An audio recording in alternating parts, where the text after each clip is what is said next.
Welcome to Mission Evolution Radio Show with Gwilda Wiyaka, bringing together today's leading experts to uncover ever-deepening spiritual truths and the latest scientific developments in support of the evolution of humankind. For more information on Mission Evolution Radio with Gwilda Wiyaka, visit www.missionevolution.org. And now, here's the host of Mission Evolution, Miss Gwilda Wiyaka.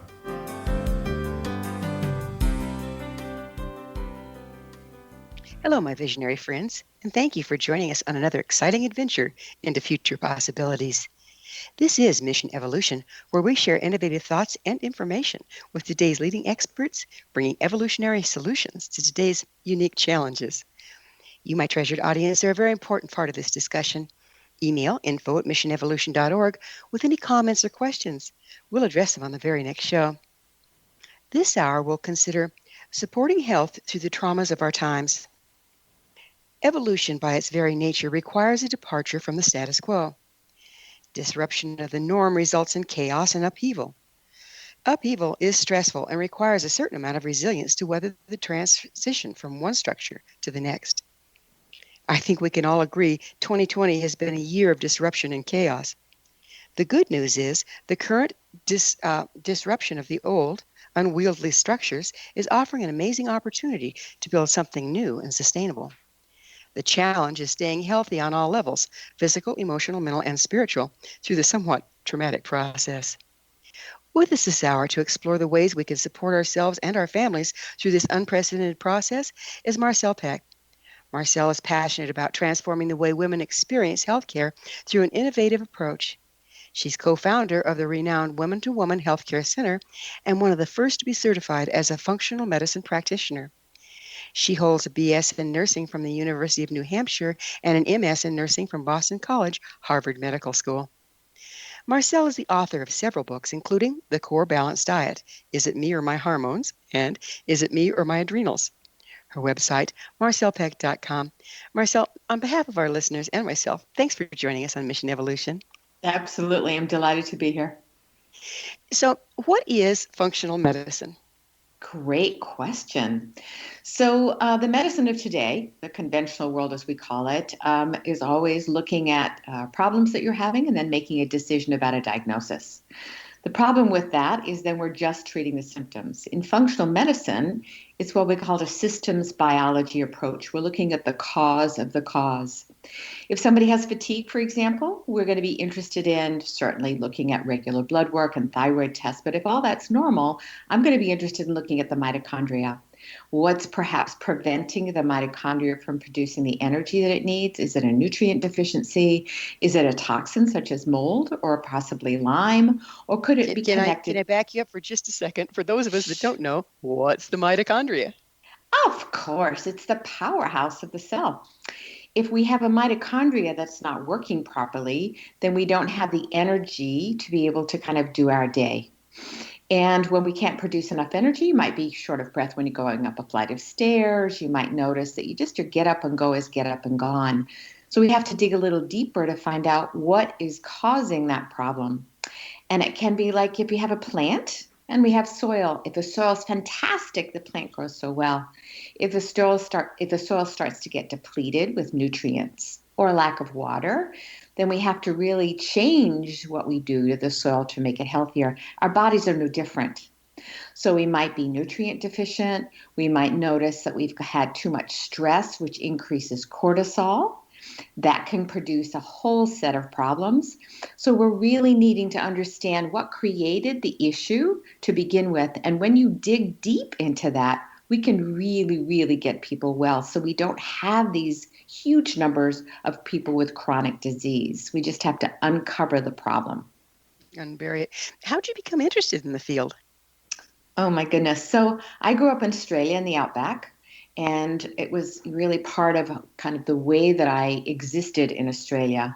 We didn't have cars, we didn't have trucks, we didn't have lights. We I didn't know how to flush a toilet until I was 11. So I spent a lot of time in the Aboriginal caves, and the way of that world is kind of looking at the root problem, looking at the cause of the issues. And when we came to America, I've always been interested in looking at medicine a different way. My goal was to really change women's health so that we can be healthier even as we get older. It's what kind of training is involved in becoming a functional medicine practitioner? I see that you are a nurse, but not necessarily an MD. Right. So I'm actually a nurse practitioner, which is a little bit different. And nurse practitioners have their own independent license and it can be an independent practice. So we actually, can prescribe medications. We have our own private practice. We actually have a patient load. And it's very similar to also a physician assistant in the context of kind of what they do. And to become trained in functional medicine, it's a several-year process in which you have to take many different modules on the digestive system, on the endocrine system, on the cardiovascular system, looking at things that have to do with problems, for example, with the rheumatological issues. And hormones, of course, and adrenals, of course, and thyroid, of course. And then you take an exam in order to become certified so that you are aware of the material. And also, of course, you have to have case studies as well. And I have been doing functional medicine for probably the last 30 years. Wow, that's amazing. I didn't know it'd been around that long. I know it's becoming more and more popular for obvious reasons.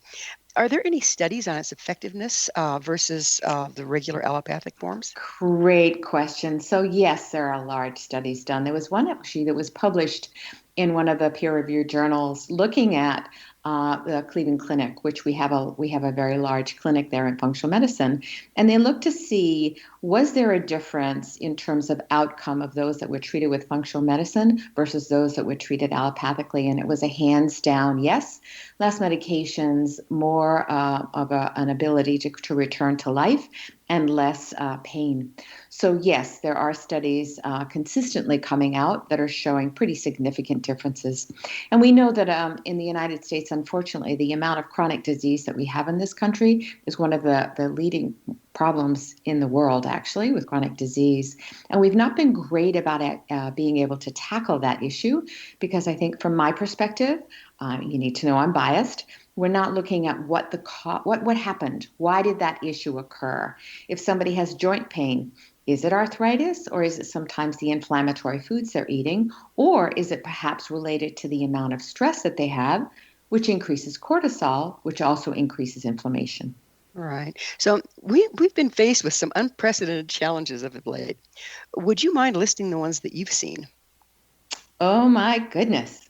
So I've seen large amounts of depression. I've seen women having hormonal problems. I've seen more thyroid issues.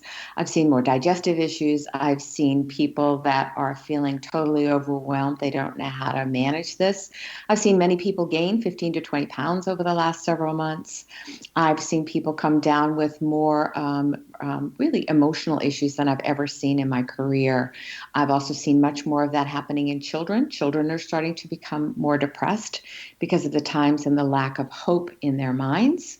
And, it's been a pandemic within a pandemic, if you will, of issues that are coming up.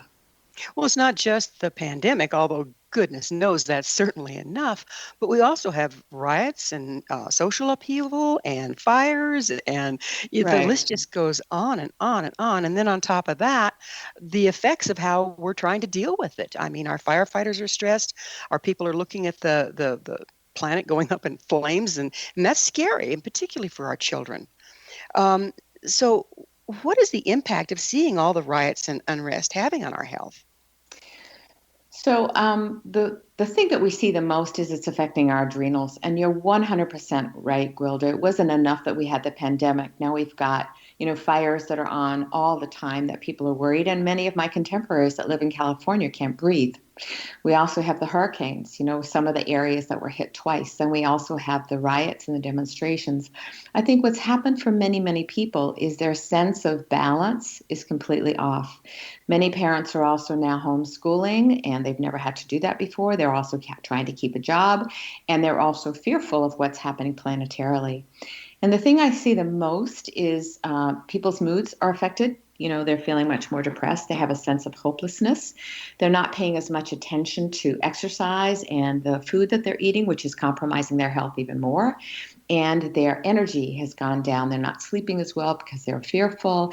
And we're seeing much more depression in our children than we've ever seen before. And it's a combination of all of those things that you described, because there doesn't seem, and kind of the political unrest, it doesn't feel like there's any sense of balance anymore for people. Their sense of hope is gone.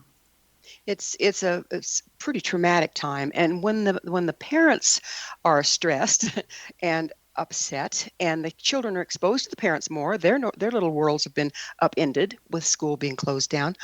How much impact is the impact on the parents having on the children? Huge amounts. I mean, I just did an interview with a pediatrician about 2 weeks ago, and one of the things she urges parents to do, and I do the same thing, is urge them to teach them how to breathe. One of the things that we do when we get really anxious is we hold our breath. So it's really important that parents and their children, find ways to have that, get our body into what we call parasympathetic. The sympathetic nervous system is that I can do this, I can move through this, I can, do whatever needs to be done. But we need to have the brakes on that system, which is the parasympathetic, and breathing. Just doing what I call 7-7-7 breathing. Inhale for 7, hold for 7, exhale for 7 times. That gets one into parasympathetic very quickly. And that's a fun thing to do with our children because they're scared with what they see around the world, and their parents' attitude and emotional status absolutely affects the children.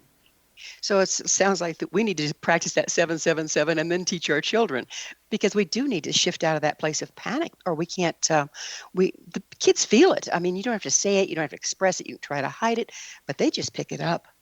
Absolutely. Our children watch what we do, not what we say. And as they're noticing that we're feeling anxious or we're doing things that are in the behavior of anxiety, they're going to be, very anxious on the inside themselves. So it's our job to find ways to have our own balance and then also to teach our children. And even if we're just having them observe outside, notice the trees, notice the little, squirrels that are walking around, just to have them kind of take their eye off the anxiety into something that's going on in nature can be very helpful. Watching birds fly. Yeah, nature's a major key. I'm up here on a mountaintop in Colorado, and not all that close to all the fires in California. There's some here, but I'm a good distance from them. But when the prevailing winds come through, sometimes I can hardly see the sun, and I've kicked into asthma and this and that. And I know a lot of other people are being impacted. And what that brings home is how, oh my gosh, this is affecting everyone. Absolutely. How can we bring that back into perspective so we don't go into panic? I mean, I grew up in Australia, and in Australia, we oftentimes would have actually forest fires. And I remember the times that I was kind of walking along thinking, oh my God, this has never come back to normal. And the reality is it did, and it does. But at this point, it's going to be very important to do as much self-care as you can. And doing things, and sometimes it requires that you don't watch the news 3 or 4 or 5 times a day. It means that you get the headlines, you get the understanding, and then you also find ways to have solace in your own life every single day. Because if we don't do that, that panic is going to set in, which also contributes to that asthmatic response, which is also in reaction to the air quality as well. So it's a cascade effect. And when we find ways to bring it back to, okay, what do we know about this very moment in right here and now? And that is that there isn't a fire around me, or I'm safe. Whatever it takes for you to be able to kind of come to that place of balance within yourself is going to be crucial for every one of us every single day as we move forward. This is going to be a work in process, isn't it? Yes. Yeah, oh, yes. Every moment. Every moment. Well, speaking of moments, it's about time for a commercial break. Marcelle and I will return shortly, so don't you go away. You're listening to Mission Evolution, coming to you on the X-Zone Broadcast Network, www.xzbn.net. This discussion is just getting good, so you stay with us.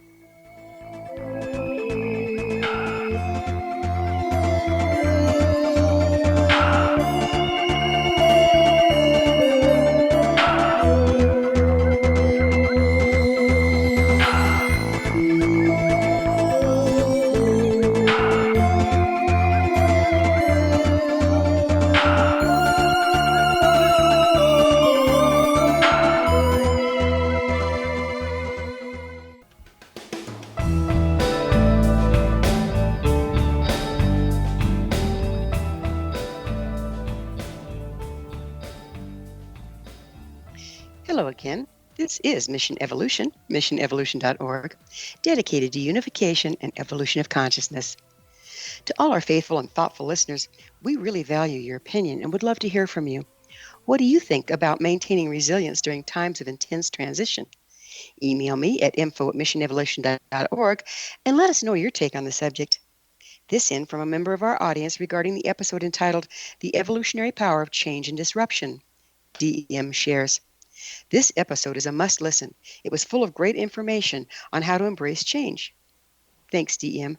Rita was indeed a wealth of useful knowledge so needed during these times of transition. Curious, dear audience? Visit our archives at missionevolution.org. Listen to the episode entitled The Evolutionary Power of Change and Disruption and let us know what you think. Again, you can email us at info@missionevolution.org and give us your thoughts or questions so we can share them on the next show. With us this hour discussing supporting health during times of upheaval is Marcelle Pick. Her website, marcellepick.com. So, Marcelle, we were kind of outlining all the things that are impacting at this time and the effect it's having on us. One of the things is the lockdown. How is the lockdown that we've gone through? How has that affected our health, physical, emotional, and mentally? I see two categories of people in my practice. Some of them have taken this time to be quiet and internal and also have made changes about how they do their day, about the food that they're eating, and how much exercise they're getting. Then I have the other side, which is the people that are feeling so overwhelmed and so stressed. And oftentimes it's parents that are having to dance between homeschooling and computers and who's going to take care of the kids. How do we get the meals ready? How do I still keep my job? And what's interesting is that the unfortunate part with that is if you already had a lot of stress beforehand, and then the contribution of this in addition to the world that we're seeing around us, it's causing huge amounts of cortisol that's produced. And what cortisol does, we can't live without it. And if we have sufficient amounts, we can do our lives and our day. When we have too much of it, it can be certainly a problem like with Cushing's, or it can be too little with Addison's, but we don't really see that very often in the population. But what we are seeing now is that the adrenals are getting out of balance and they're too small. They look like almost almonds that sit on top of the kidneys. And they are very, very important because they help control our hormones, they help stabilize our blood sugar, and they also help with fluid retention. So what we start to see is when the cortisol levels are high, our hormones get disrupted, our thyroid gets disrupted, our digestive system gets disrupted, our immune system gets affected, and we start to see that also, even just because of that, even if our diet isn't any different, that we start to gain weight. And many times during the pandemic, what I'm seeing in the shutdown, as you described, what people are doing is they're going for faster foods. And initially, when it happened, everybody was grabbing pastas and pasta sauce just in case we wouldn't be able to get food. That's changed now, which is great. And you can get many more fruits and vegetables. So what I urge people to do is to have this be an opportunity to do the best that you can to make changes in the home that you have, which means that you start looking at what's really good nutrition. The less artificial colors, sweeteners, dyes that you have, the better. The more things that you can actually prepare quickly at home for yourself. It doesn't have to take a lot of time. And finding ways to exercise. If you have a computer, you can do exercise at home. If you are having difficulty with, this whole thing with the internet, that you start looking at what's homeschooling have to offer me. Can I learn from the homeschooling community? So that you find sources for yourself, because otherwise this can feel so overwhelming. And what is happening for many, many people is they're actually feeling that they're more depressed, that they're eating junk food, that they are watching TV all the time in between the times that they're running around trying to organize their lives. So, Gwilda, it's having a huge impact on us as a society. And then we're also not having connection with our friends and our buddies and our families and our grandchildren. So we're isolated and freaked out at the same time. Let's Totally. go a little bit into cortisol. Does all this stress, does cortisol, when it gets overactive, does it cause inflammation? Yes, ma'am. It sure does. And I have patients in my practice that have a huge amounts of stress now, and what we're finding is they've got more joint pain than they had before, or they're noticing that they can't lose weight even though they've changed nothing in their lives. They're noticing that their hormones, they're having hot flashes and they haven't had them for years, or their periods are irregular, or they're having more PMS. It's amazing how everything counterbalances everything else, isn't it? You know, Totally. I've been interviewing a lot of experts, scientists, doctors, on COVID-19, and one of the Mm-hmm. things that's come up that fascinates me is it's not the virus that kills you; it's your own body's overactive inflammation. So if we're already under stress, weren't we kind of set up for this in the first place? Well, there's a yes and no answer to that, Gwilda. What we know is if you imagine the soil scenario again, the healthier the soil, the more the plant is able to even resist any kind of insects. Okay? The same is true for our host, our body. If we are healthy, and that means, I spent the weekend, as I do many times, I'm a little bit of a geek. I like to see the science, looking at what happens with COVID with respect to people that are eating healthy diets. Their immune system gets way, way, way less aggravated and agitated with the COVID virus.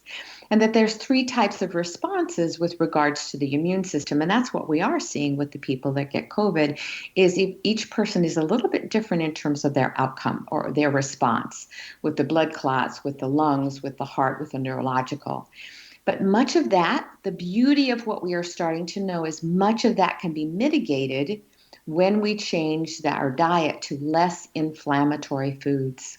That's And amazing, isn't it? oh, it's so exciting. Yeah. And would you speak a little bit to the state of our normal Western diet going into this? Oh, Gwilda.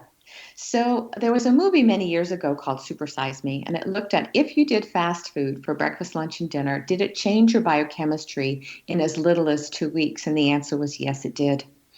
To the point that the physicians that were watching the person that was doing it said to him, we don't know if you can get these liver enzymes down again and the blood sugar changes that are happening. So it can happen very quickly, but the other side of it is we can change it very quickly as well. I can have somebody change their diet in 6 weeks and their cholesterol and triglycerides can come down over, 100 points for triglycerides. So that's very, very exciting, but it means that we have to pay attention. French fries are not our friend. French fries, and those kinds of fast foods actually may contribute to inflammation. It's amazing, isn't it? That you are what you eat, they say, right? Yes. but but here's the other side of that coin. So say a person's already, locked down and they're underneath all this stress and they're having trouble holding their mood stable, probably part of the food and everything else. There is a lot of stress involved in changing your diet and people, perceive deprivation. How does that impact it? How do you mitigate that if you're going to try to change your diet in the middle of all this? You do it one step at a time. If it's sugar that you are eating a lot of, then you just stop sugar. And you start substituting with things like frozen cherries, or you use xylitol, or you use stevia. And after that, then you might want to stop gluten because, if we look at a population and we do some actual testing on people, if we do 20 people, we see that 19 of them are reacting to gluten because of how gluten has changed in our culture. So those two are considered inflammatory foods. And for some So people, how has it changed? How has gluten changed in our culture? the way that we plant the soil, for one, the amount of gliadin in the products increases the concentration of gluten in anything you're consuming. There are many people that are gluten reactive, but they go to Europe or they go to South America and they don't have the same response. So it's almost like the body burden, Gwilda, and that's what the body, and we also have it for breakfast, for snack, for lunch, for dinner, and it's also in many, many things that you're not familiar with, for example, in the glue of envelopes. So we're getting bombarded with it all the time. That's amazing, isn't it? So the gluten, if is it causing inflammation then as well? It is causing inflammation as well. But the thing that's important is that we're all different. And what causes inflammation for you might not cause inflammation for me. So it's really trying to be a little bit of a detective to say, what's happening? Did I feel bad or not? But here's the thing, Gwilda. You have to take most everything out of your diet, I use the analogy, if you're sitting on 3 thumbtacks and I take 2 away, you don't notice a difference. If I take 3 away and then I say, well, just sit on this very small thumbtack, you're going to notice it immediately. And the same is true with food. We have to take all the offending out to see if you're reacting to those things. But also understand that cortisol is inflammatory. And also we know that the love hormone oxytocin, which is that connecting, bonding hormone, can be very, very helpful in offsetting that inflammatory cascade that goes on for many people. So that's another piece that we don't have, is we don't have that connection anymore because of what's happening in so many states with the lockdown. Well, even within that, people being locked together is not their happy place, and the love they had for each other might be wearing a little thin. It's so true, Gwilda. Exactly. Yeah. So does the state of our diet impact our ability to cope with these challenges, i.e., how does it affect our ability to think our way through? That's the fantastic question. The reality is it very, very much affects our moods, and it affects our ability to think clearly. There's been some interesting research whether one believes in the ketogenic diet or not. It can be very, very extremely helpful for people that are undergoing cancer treatments. Would you mind describing the diet? Sure, keto. Yes, I talk too quickly about these things, don't I? So the keto diet is one in which you don't have as much protein as you do in a paleo diet, but you have very low carbs and you have good quality fats in the diet. And for some people, it puts them into a state of ketosis, which many are starting to use, especially for neurological problems, for Alzheimer's, and now we're starting to use it for some patients that are undergoing chemotherapy along with intermittent fasting. And what we're finding is that it helps to feed the brain, because the brain does function on fats, and people have a much clearer or kind of ability to be able to think clearly. But we've also gotten rid of many of the inflammatory foods like breads and grains and sugar, because those are high in carbohydrates. And for some people, it's even the fruits that they're eating. Now, we still need to have lots of colorful fruits and vegetables, but using a ketogenic diet can be one of the things that can shift you, if you're someone that's craving sugar a lot, into more ketosis and also the ability to no longer crave the sugar. Yeah, all I have to do is look at sugar and I get brain fog. I know, me too. Yeah. Absolutely. Absolutely. So is that a good all-around diet as a rule, or is it person by person? It's person by person. I think the best overall diet for everybody is Mediterranean diet. And I actually do genetic testing to find out genetically, to the best of our ability, can I determine if you're low fat, low carb, Mediterranean, or balanced? And the answer is yes. And I see a lot of people that are low carb, which would be keto or paleo. And I also see people that are low fat. So it's really finding out for yourself what you need. But again, the inflammatory foods are not good for any of us.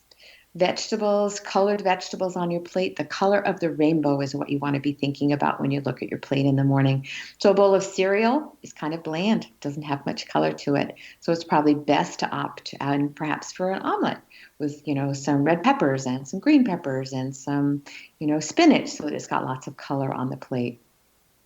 It's amazing that the things that we would naturally be drawn to, like lots of color, are the things that would sustain us. And it seems like we've gotten away from following that, haven't we? We have. And I think part of it's because we're in such a fast pace. We do what's really quick. We do what's fast. And I mean, I can make a pizza at home with gluten-free crust in 10 minutes. It doesn't take much time to do if I use a pizza crust. So it's learning to adapt. I have an air fryer, so I can cook my, dinner very, very quickly if I want to. It's finding ways to stay healthy with lots of color, but at the same time, health conscious, using organic as much as possible. Boy, organic is important, isn't it? Well, we're going to have to pick up on this on the other side of a quick pause. Marcelle and I will return to our discussion shortly, so you stay right there. This is Mission Evolution. We're coming to you on the X-Zone Broadcast Network, www.xzbn.net.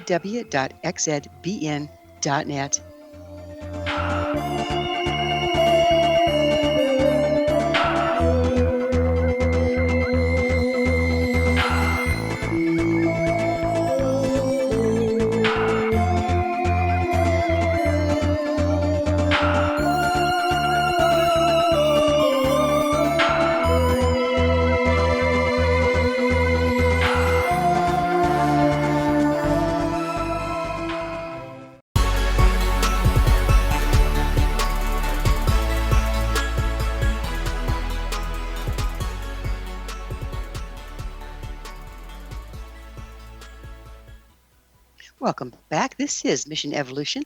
Did you know our entire leading edge information packed past episode collection is available to listen or download with our compliments? Visit our archives at www.missionevolution.org for our ever growing selection of guests and topics. Our guest this hour is Marcelle Pick. We're speaking about supporting health in times of trauma. Her website, marcellepick.com. Marcel, Marcel, the unknown can be pretty challenging, and we're in a whole middle of a whole bunch of unknowns. I mean, people are wondering: is this just a fire season, or are we seeing global change? Are we seeing global warming? Will this pandemic ever go away? Is this change permanent? Everything's unknown and challenging. What happens to our health when we're in uncertain times like that? Well, as we talked about before, the cortisol levels go up, and that really can be one of the things that can be devastating to the body, because cortisol is really very important hormone. And when we think of our hormones, we think of, estrogen, progesterone, testosterone, THCA, and the reality is the major hormones are not that at all. They're insulin, which comes from the food that we eat, cortisol and adrenaline, both of which come from our adrenal glands. So setting the stage for whatever it takes for you to be in that calm, peaceful state, as crazy as it sounds, if there's a hurricane and the tree is grounded into the floor, the tree will bend over, but it doesn't get uprooted. And I think that's the challenge for all of us right now in our times, is to find a way to balance oneself on a daily basis, be that through meditation, be that through breathing. I'm a ballroom dancer. So even now, there's a group of us that are in a bubble, and we rent a space, and we all together go and do ballroom dancing. So it's finding out for yourself what's going to allow you that place of solitude, that place of inner peace, that place of quiet.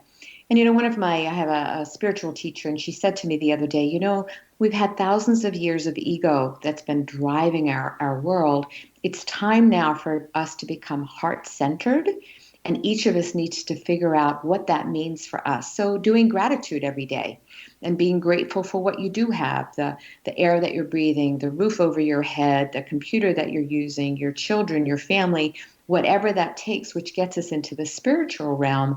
We don't know the answer to this, Gwilda, but the other side of this is probably going to be a situation in which we're much stronger and much more personally aware of ourselves than we ever have before. I personally believe that this was the natural result of where we've been going, which was not sustainable on any level. Not the way we treat each other, not the way we treat ourselves, not the way we treat the planet, not the food we eat. Nothing was sustainable. No. And it's a really harsh reset. How can we reframe it as a reset versus the end of the world so that we can come from that loving, balanced place? It requires, us to go kind of inside ourselves and to look at, are there, even thoughts that I have that are somewhat negative? Are there behaviors that I have that are negative? Or do I respond to my company, my family, my friends, myself? Because women are horrible at the words they say to themselves. How can I come to a place of solitude and love? As my teacher said to me, Marcelle, we're going to all have to be Switzerland here, and we're going to have to find ways to understand others' differences, but to not react to it, and also find ways in a spiritual way to come from love. That's going to require a huge amount from us, Gwilda, because I completely agree with you. The way we were treating each other, the way we're treating the planet, the way we were in the world is not sustainable. And in particular in America, the way that we've been eating, when we look at other countries around the world, we have more fast foods. When I traveled around Europe, they don't have the fast food that we have here at, in Greece, at the places where you stop to get on the different, ocean or the boats to go from island to island. We are, very much fast food, fast pace. We have to learn to slow down. And this, if nothing else, is teaching us to be quiet. But we have to be willing to see some of those pieces about ourselves, perhaps that we don't like, and be willing to say, you know what, I can change that.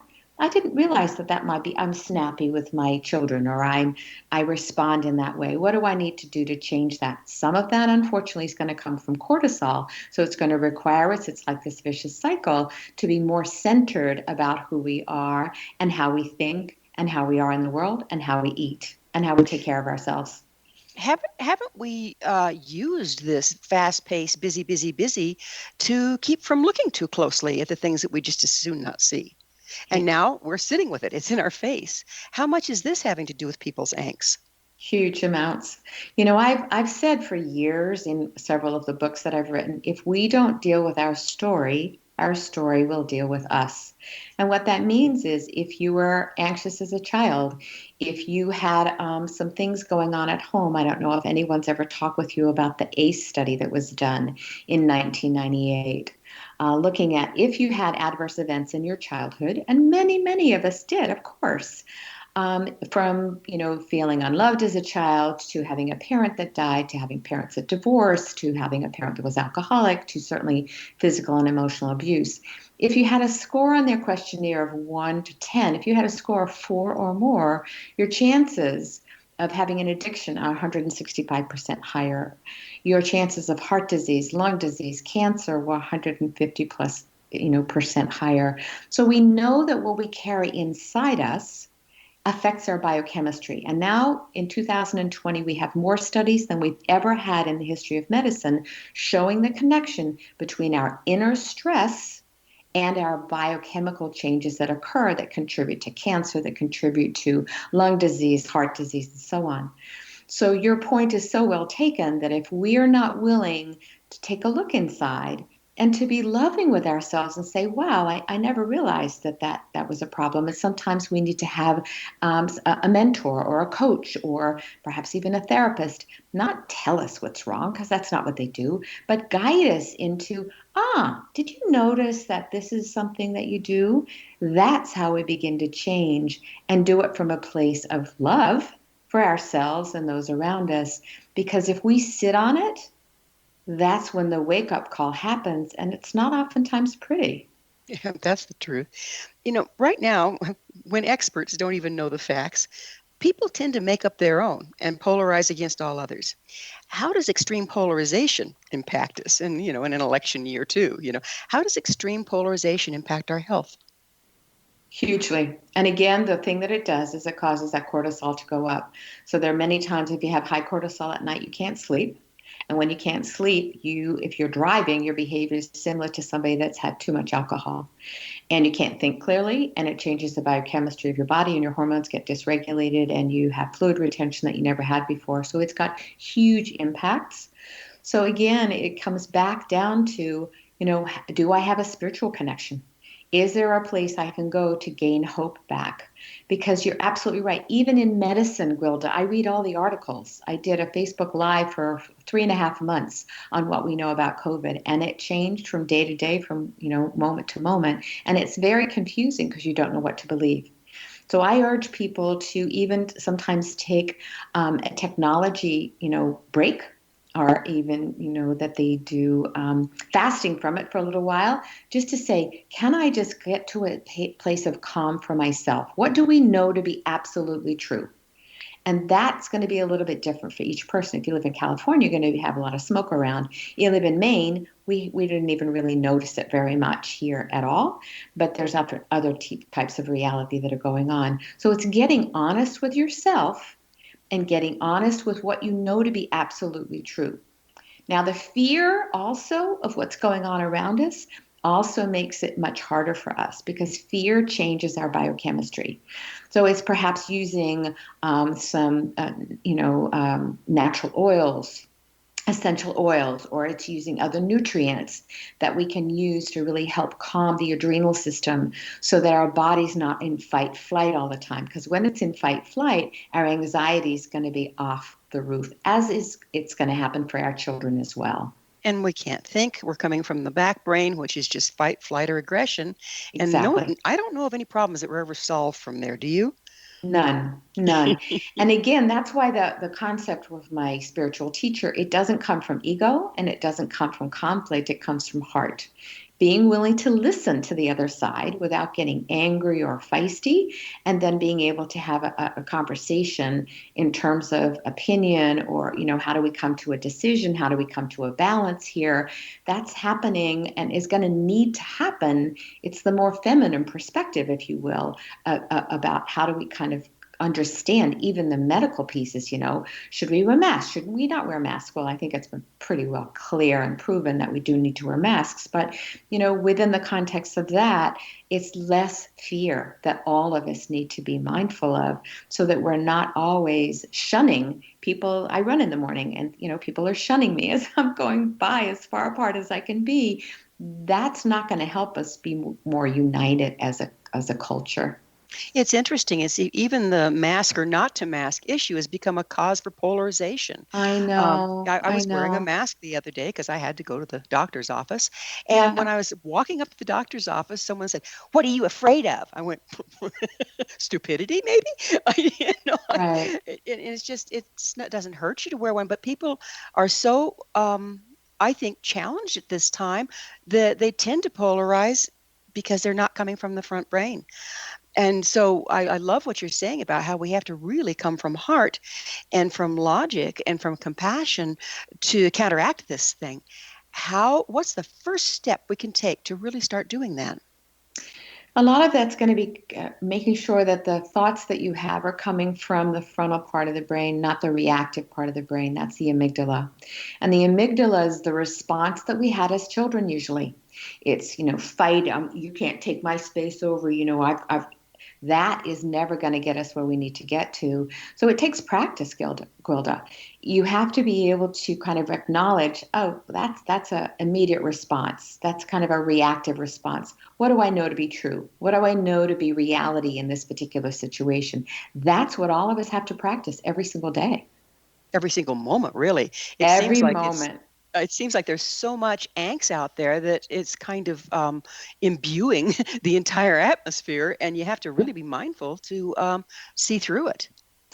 Well, yeah, and as an example, your kind of reaction is we're all going to have that. When I'm running in the morning, I want to say, excuse me, but what my response really needs to be, good morning. And I need to be able to come from that, frontal part of my brain as well, just not allowing that to affect me. And the more of us that can do that, the more that's going to catch on. And that's the piece that's truly our challenge right now, is to find out where's my center place. Because if we can stand in that central place and not react, we aren't adding to the angst in the general atmosphere, right? Exactly. That's exactly right. Because we don't want to fuel it anymore. Just like, the expression of fuel the fire, but we don't want to fuel that anymore. We want to become Switzerland, which is kind of in that medium place of stillness, that quiet place of this is my stance. And I want the best for everybody here. Some people seem to be much more resilient during these challenging times. What's creating that resilience? It's interesting. When they did the ACE study that I just told you about, which is actually one of the largest studies in the history of medicine, they also scored those people with resiliency. And resiliency means that even in that chaotic home that they may have had, they had someone that was always there towing the line saying, this is how it is. You are amazing. You are going to create wonderful things in the world to counterbalance the other. So we all need to have that within our lives at some point so that we do become resilient and we do find ways to overcome every situation. Well, it's gaining resilience sounds like kind of like a large job. Isn't there quite a bit some of us have to patch up in order to become more resilient if we were one of those ones with the high score? Hands down. If you are someone that is in that situation and you had a very high score, what that means then is that you need to learn how to reorient your brain. For example, if you're walking in the woods. We'll need to talk about reorienting the brain, which I think is very important, on the other side of yet another commercial break. Marcelle and I will be back shortly to continue our discussion, so don't go away. This is Mission Evolution on the X-Zone Broadcast Network, www.xzbn.net.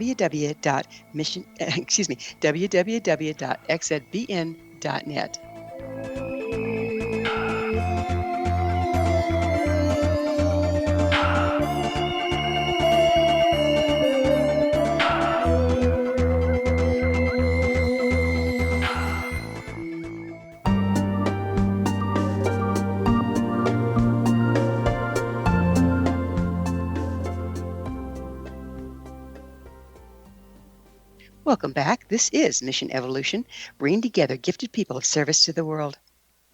I'd like to take this opportunity to thank you, dear listeners, for your continued encouragement and support of what we're providing through Mission Evolution to aid during these challenging times. And speaking of gifted people of service to the world, our continued programming and broadcast is only made possible through the endless hard work and dedication of our executive producer, Rob McConnell, and his amazing team at the X Zone Broadcast Network. This hour, we're sharing thoughts with Marcelle Pick, her website, marcellepick.com. Marcelle, we were just getting into how do we reorganize if we happen to be one of those people that have had a lot of trauma in our life? So let's use the example of walking in the woods and you just have a baby in your arms. And you're walking in the woods and you hear this noise and you jump out of the way because you think it's a snake. As you start then to look down and see, oh, it was just a twig, your frontal part of your brain starts to recognize that immediate amygdala response or that, primitive response was not accurate. We have to learn to be able to do that with our reactions. For example, I had a patient that I saw 2 weeks ago, and she's, newly single, and she's starting to date. And somebody responded somehow to her, and she immediately deleted his text. She deleted his email. That's the amygdala response. Instead of saying, wait a minute, what did he really mean by that reaction? That's an old habit that she learned as a child. So we have to reorient many of the things that we do, either at behavior, maybe we grab for sugar when we're feeling stressed.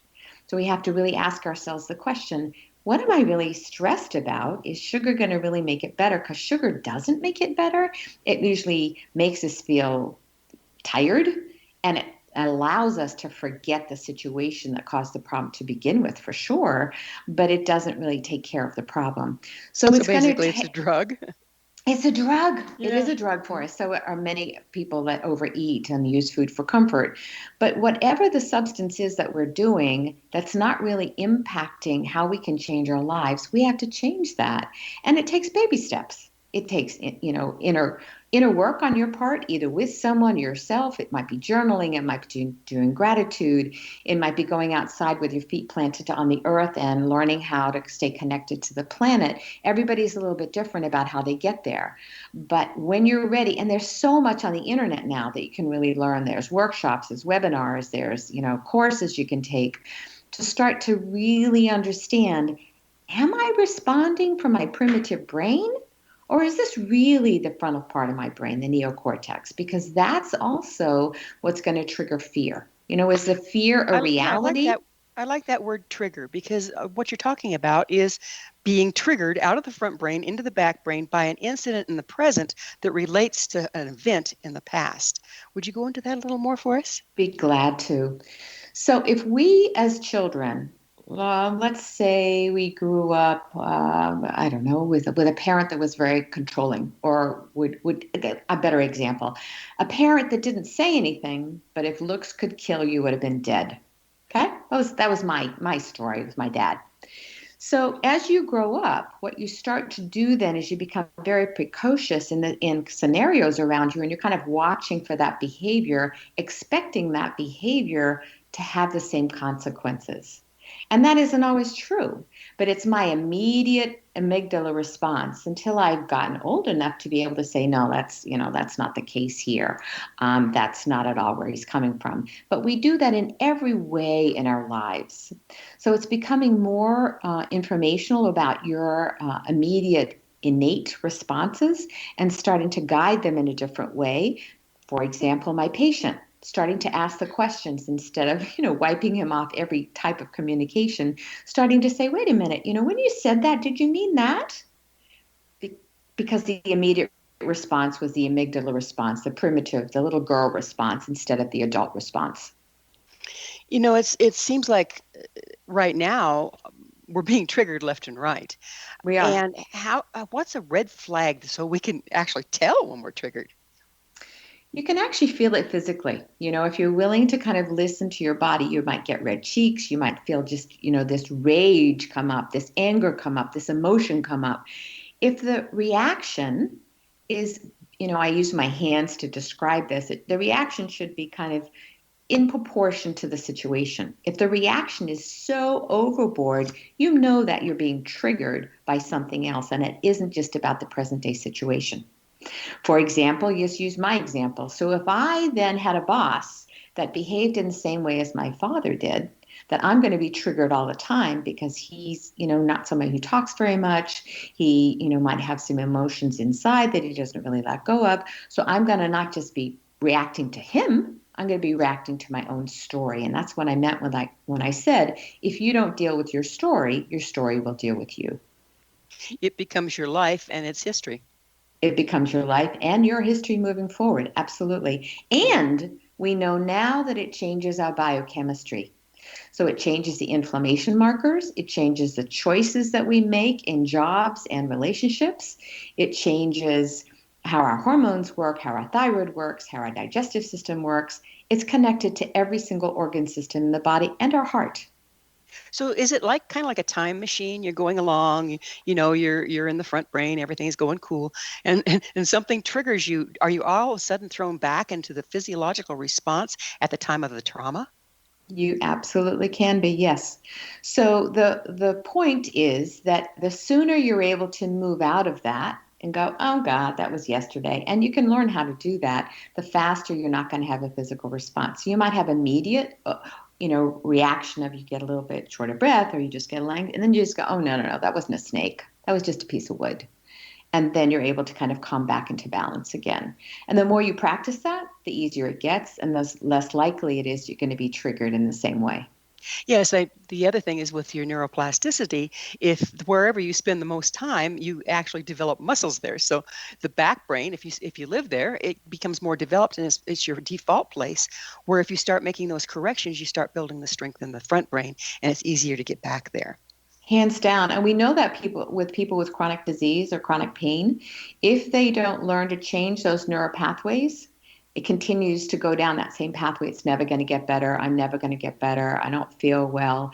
That has to be changed. And you can do it when you do some brain retraining, we call that. So you're exactly right.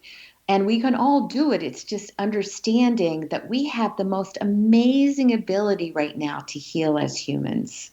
And it's before us. It's the choice that we're going to have to make. Either we're going to go for it or we're going to stay in that place of fear and not learn that we can learn so much about our health by changing our diet, by changing our thoughts, by getting more spiritual connection, whatever that means for you.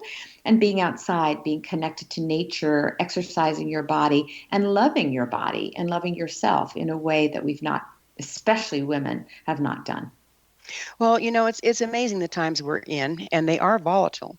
But can we reframe, let's talk about transmutation. Can we reframe these experiences we're having and find the gifts and opportunities therein? Yes. Yes, we absolutely can. And this is the thing that I see for some of my patients that I've heard from them, which is this has been a gift. I haven't had time to be with my children. I'm feeling connected to them. I'm seeing things in them I've never seen before. Or, other people that are learning how to stay connected with family on Zoom, or people that have the opportunity now to learn how to cook. We're seeing that people are canning more than they've ever canned before. You can't get canning supplies anymore. So people getting back down to the basics. They're growing gardens. You couldn't get a lot of garden supplies at the beginning of this. So if we're willing, Wilda, to really have this be an opportunity for us to grow and change, it will probably be one of the most powerful things on the planet. But again, it's not going to come from that fear or anxiety or, oh my God, this is the end of the planet. That's not going to help anybody. And it's certainly not going to help that individual that wants to get better. And if they are going down that bunny hole, I call it, which is, it's not going to get better. It's going to be like this. It's not going to change. The reframing of that thinking has to happen. Otherwise, that record keeps playing in the same old way, in the same and old you tune. create it. You go back into the physiological memory and you live it. You do. Just amazing. Absolutely. Yeah. So what lessons, we're here in the process of making history, right? Yep. What lessons can we take away from what we're experiencing now? There's a number of them. Food is the most powerful drug we have. If you can change your diet, you can change your health in dramatic ways. Connection, oxytocin, and even rat studies has shown that if we have high amounts of oxytocin, it can actually offset some of those poor dietary choices that you might occasionally make. occasionally, I said. We know that reframing your thinking, having a spiritual connection is going to be really important during this time, and also be willing to ask those hard questions of yourself, going inside to really understand yourself and really learn, and perhaps have one of your best friends help you write down what are some of the amazing things about me, and really owning those things that are incredible instead of being so destructive in some of the things that we say to ourselves. This is the time that if we choose to do heart-centered as opposed to polarization, that we could change everything. We could change the world, we can change ourselves, and we can change our health. How do you see medicine changing as a result of this crisis? Well, what's so interesting is that, I've been practicing functional medicine, as I said, for many, many years. And what we're seeing now in the studies for the first time is that we know and we understand that zinc is very important. We understand that fish oil is very important, that quercetin is very important, that vitamin C is very important. And all the studies they did in China, when people had COVID, what did they use? They used melatonin and zinc and quercetin, so that it really helped in terms of the transition from that inflammatory cascade. We know that we can actually use food for medicine. So when we change with them, we add medicine, and studies now are coming out showing exactly this. And the weekend that I spent looking at the biochemistry, we see now scientifically that if you change your biochemistry and you decrease the inflammation, your response to this particular pandemic is significantly altered in a better way. So we don't have to be so scared of, if I get it. It may be more a question of when you get it. And that fear is such a huge issue, and it, we become afraid of the disease, which makes us more susceptible to it and not weathering it as well. So trying to take the mystery out of it, and so if I get it, I get it. I mean, we'll probably all at some point have to get it. Taking better care of yourself so that when you do, it's not such a big deal. Is that the key? That is the key. And it starts with the diet that you have, but it also starts with, we're knowing more about genetics than ever before. You may be more genetically prone to having some kind of inflammatory response. Then what you do is you get out the inflammatory foods out of your diet. You stop sugar, you start exercising, you start changing your brain, you have more oxytocin on board. All of those things make it much, much, much, much, much more likely that you're going to be absolutely fine and that the fear doesn't have to overtake us. The problem is that we have so many people that are metabolically unhealthy, and that's 88% of the population.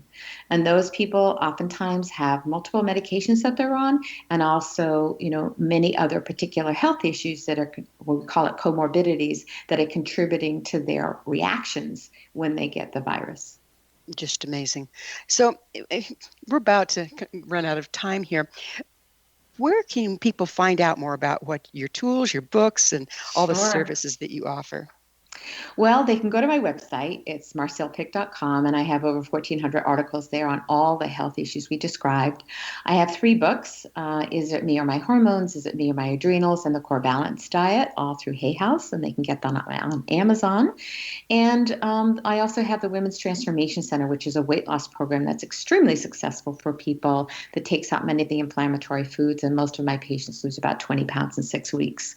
So those are all options for people to get healthier. And I do Facebook on a regular basis as well, because my goal, Gwilda, is to get people healthier. We have a planet of people that are very unhealthy, especially in America, and my job is to get you better. Well, thank you for doing what you do. Unfortunately, we are out of time. And thank you so much for coming on the show. You're very welcome. It was absolutely my pleasure. Our guest this hour has been Marcelle Pick, the author of Core Balance Diet, Is It Me or My Hormones, and Is It Me or My Adrenals? Her website, marcellepick.com. Remember, our entire information-packed past episode collection is available for listen or download free of charge. Visit our archives at www.missionevolution.org for our ever-growing selection of guests and topics.